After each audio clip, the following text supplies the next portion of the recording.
Барлығыңызға қайырлы күн, достар. Бүгін сіздерге мінсіз құймақ рецептісін ұсынамын. Өйткені осы уақытқа дейін барлық түрін пісіріп көрдім. Кейбіреулері тіпті көтерілмей қалатын, ортасы піспей қалатын. Бірақ осы рецептпен істесеңіздер өте керемет болып шығады. Сондықтан видеоның соңына дейін қараңыздар. Алдымен жұмыртқамызды таза ыдысқа миксерлеп аламыз. Миксер болмаған жағдайда венчикпен араластыруға болады. Және өзіміз дәміне қарай 4 қасық немесе 5 ас қасық қант қосамыз. Мен 5 ас қасық қант қостым. Барлығын біркелкі араластырамыз.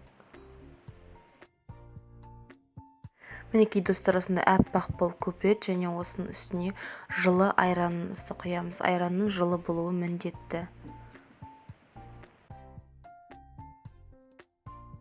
Енді илектен өткізілген ұнымызды 2 бөлікке 3 бөлікке бөліп қосып, барлығын біркелкі жай жылдамдықпен араластырамыз. Ең соңында содымызды саламыз. 1 шай қасық содыны барлығын біркелкі араластырамыз. Содыны айран қосқан жағдайда содыны міндетті түрде ең соңында саламыз.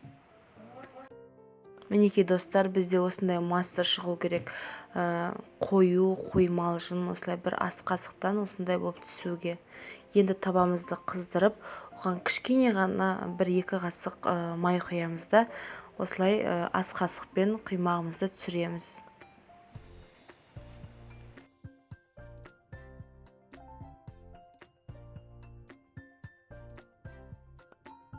Мінекей достар, бетіне көпіршіктер шыққан кезде ол асты қызарып, сол кезде аударамыз.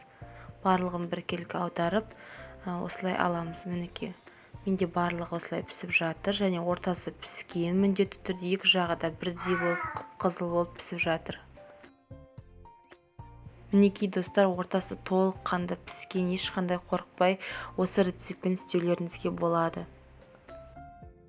Мен осылай үстіне сахарный пудра септім, осылай істесеңіздер болады. Ортасының барлығы піскен, барлығы біркелкі көтерілген, өте дәмді болып шықты.